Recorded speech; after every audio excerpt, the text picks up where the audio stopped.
I started my sugar-free challenge to become a healthier person and to make better diet choices.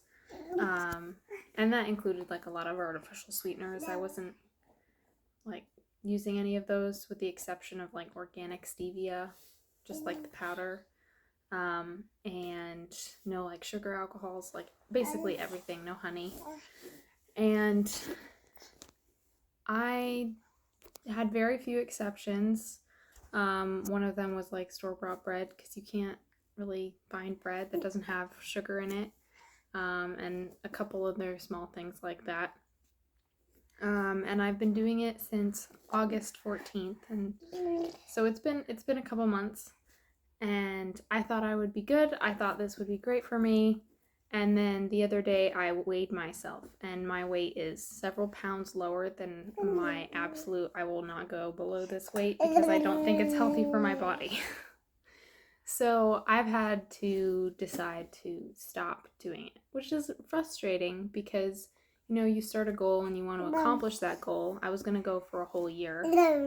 But, you know, sometimes you have to decide to not follow through with the goal if it's the best for your health. And I think that that's what this is. I shouldn't continue this if it's going to be the detriment to my health. I can choose to, instead of completing this goal, like stopping this goal, just shift it to a different goal.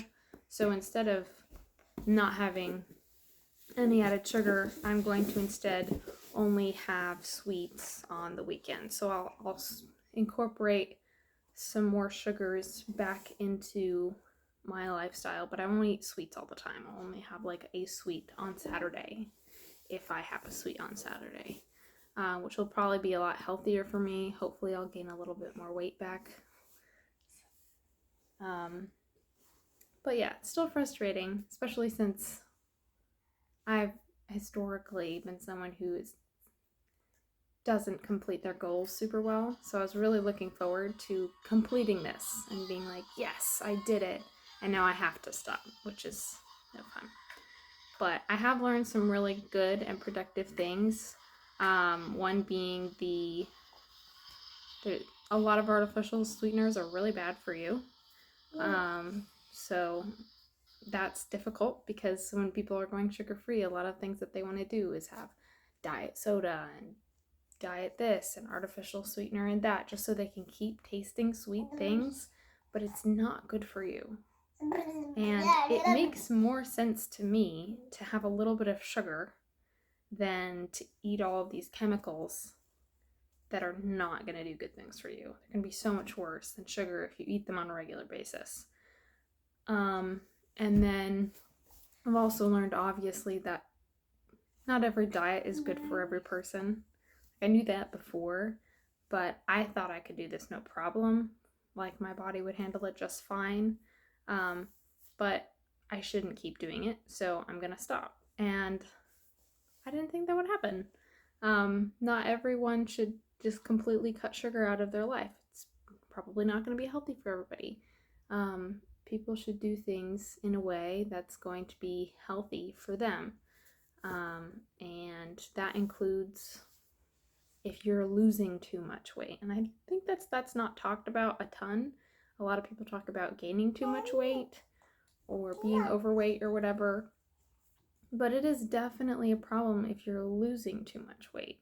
There are severe consequences to that. Like, if you're a woman and you lose too much weight, you can have really low energy, you can become just really sick, you can lose your menstrual cycle and become infertile if you do that for too long. Like, this happens when you have like eating disorders and you just starve yourself, or binge and throw it up. So overall, it's good to remember, like, if you want to try to do some sort of diet challenge or like eating challenge for the sake of your health, go in with a mindset of, I'm only doing this to the benefit of my health, and if it stops being beneficial to you, you should stop, because the purpose of any diet should be to live a healthier lifestyle and become a healthier person. And if it's going to stop you from doing that, you should stop your diet. But yeah, it's been a good experience, and I'm glad I did it. And I'm going to continue to use the things I learned to make my eating decisions better. But be encouraged to try things like that. Try to do healthy things. Try to do things that would seem like they work for you. And if it doesn't work out for you, that's okay.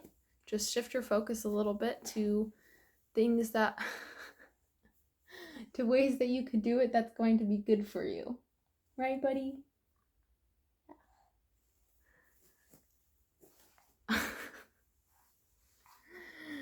Okay. Well, I hope you all have learned something and take encouragement from this. And have a great day.